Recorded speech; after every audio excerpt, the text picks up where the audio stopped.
పరిశుద్ధాత్ముడా నా తండ్రి కుమారా పరిశుద్ధాత్ముడా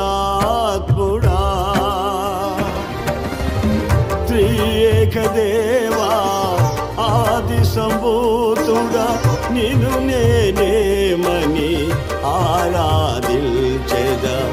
త్రియేక దేవా ఆది సంభూతుడా నిన్ను నేనేమని ఆరాధించెదా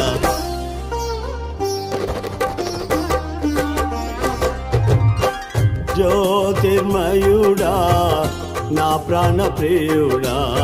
స్తుతి మహిమలు నీకే నా